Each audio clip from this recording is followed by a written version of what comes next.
Kenapa mereka nggak berani ke politik? Karena politik di Indonesia. Assalamualaikum warahmatullahi wabarakatuh. Pada Indro, maaf ya, saya stitch sedikit videonya dan sedikit komentar tambahan dari apa yang sudah disampaikan oleh Pak Ade. Dan juga pada pemilik akun, maaf ya, saya stitch lagi videonya. Ini menurut Ane cukup menarik ya, statement dari Pak Ade Indro. Dan Ane setuju dengan statementnya Pak Ade Indro bahwa politik dalam negeri ini sekarang jauh dari hati nurani. Mereka tidak lagi menggunakan hati nurani dalam mengurus negeri ini. Mereka lebih mementingkan pada pribadi mereka, golongannya, sehingga rakyat banyak yang jatuh dalam kesengsaraan. Angka kemiskinan terus meningkat, angka bunuh diri, angka kriminalitas terus meningkat. Bahkan rupiah sekarang pun jatuh, sekarang mencapai 16.000 sekian. Ini tentu jadi sebuah fakta yang bisa kita lihat dan kita bisa nilai bagaimana kepemimpinan para penguasa di negeri ini saat ini. Banyak sekali catatan-catatan minus yang kita bisa lihat sendiri ya, tentang bagaimana kondisi rakyat saat ini jauh dari kata sejahtera. Bahkan kriminalitas itu bisa kita saksikan sehari-hari, dan bahkan itu menjadi sarapan kita sehari-hari ketika kita nonton TV, ketika kita baca berita lewat internet ya, di gadget kita. Itu jadi pemandangan sehari-hari, jadi bacaan kita setiap hari. Pemerkosaan, pembunuhan, perampokan, korupsi, dan segala macam.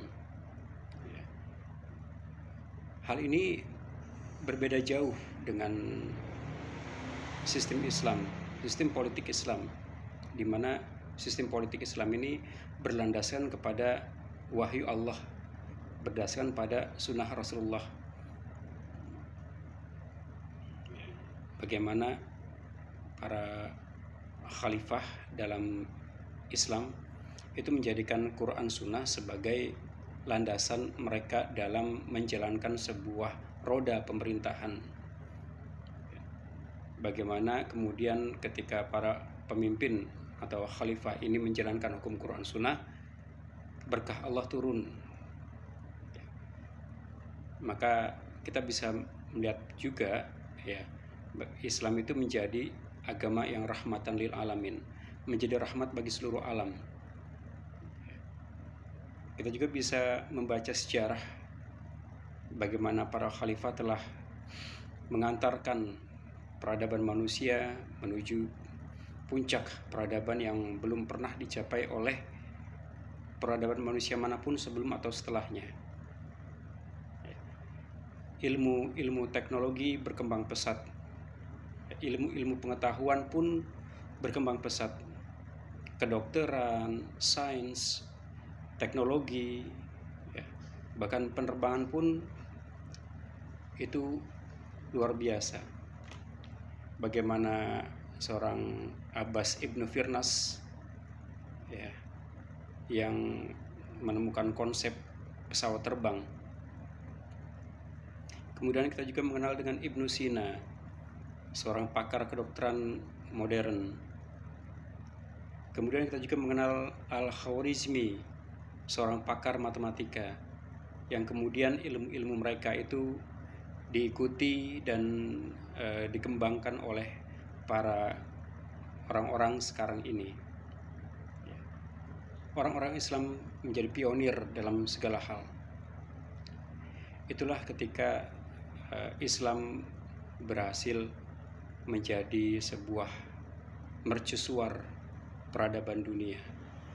Dan itu terjadi ketika Islam benar-benar diterapkan, ketika hukum-hukum syariah benar-benar diterapkan oleh seorang kepala negara. Jadi di sini politik dalam Islam adalah benar-benar mengurus urusan rakyatnya atau riayah su'unil ummah. Ya. Bagaimana para khalifah itu benar-benar menjadikan amanah yang ada di atas pundak mereka itu benar-benar dijalankan dengan baik, penuh tanggung jawab, karena mereka sadar bahwa amanah itu adalah yang akan dimintakan pertanggungjawabannya kelak di hari akhir. Jadi Pak Indro statementnya luar biasa. Semoga ini jadi bahan perenungan bagi penguasa kita saat ini ya, supaya mereka bisa memperbaiki diri dalam urusan menjalankan negara ini dengan baik. Oke, terima kasih. Assalamualaikum warahmatullahi wabarakatuh.